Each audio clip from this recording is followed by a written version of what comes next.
Welcome to our channel. Today Bible verse in Tamil.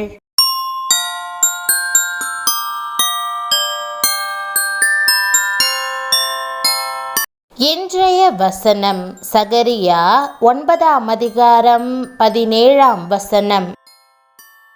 கிறிஸ்துவுக்குள் பிரியமானவர்களே, நம்முடைய ஆண்டவரும் இரட்சகருமான இயேசு கிறிஸ்துவின் வல்லமையுள்ள நாமத்தில் உங்களை வாழ்த்துகிறேன். அவருடைய காருண்யம் எத்தனை பெரியது, அவருடைய சௌந்தரியம் எத்தனை பெரியது.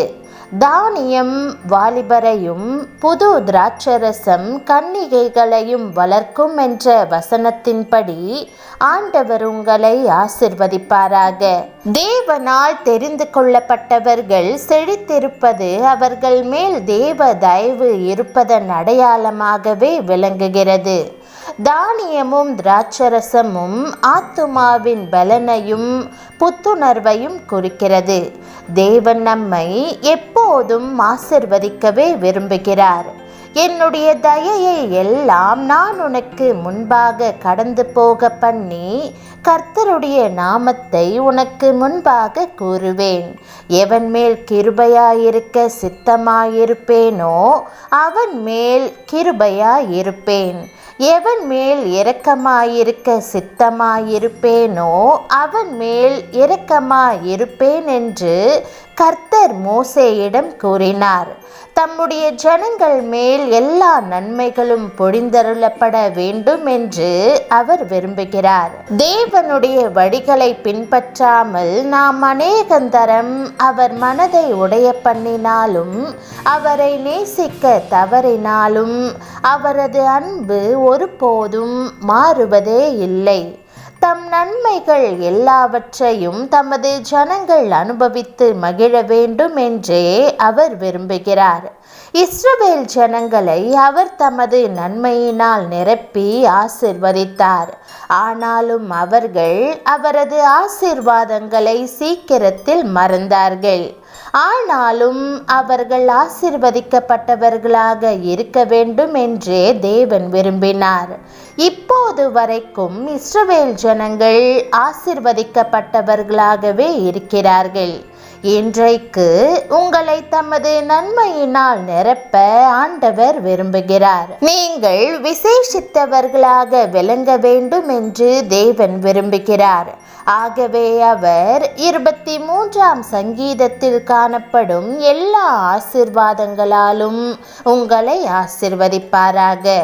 உன் அழகினாலே உன் கீர்த்தி புறஜாதிகளுக்குள்ளே பிரசித்தமாயிற்று.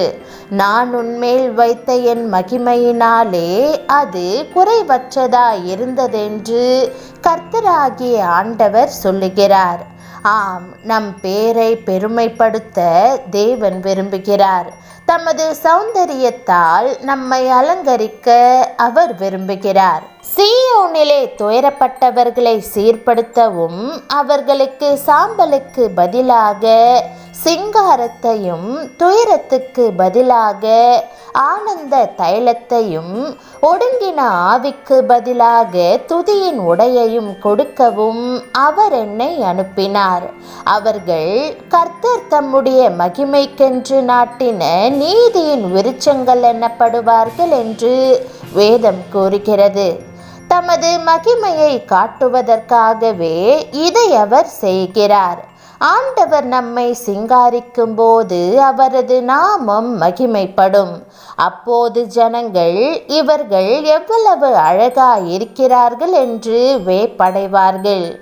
தேவன் அப்படியான ஆசீர்வாதங்களை உங்களுக்கு தந்து உங்களை ஆசீர்வதிப்பாராக. ஜெபம். அன்பின் ஆண்டவரே, உம்முடைய ஜனங்களாகிய எனக்கும் என் குடும்பத்தினருக்கும் உமது சௌந்தரியத்தை அருளும். நான் சாம்பலில் இருக்கிறேன்.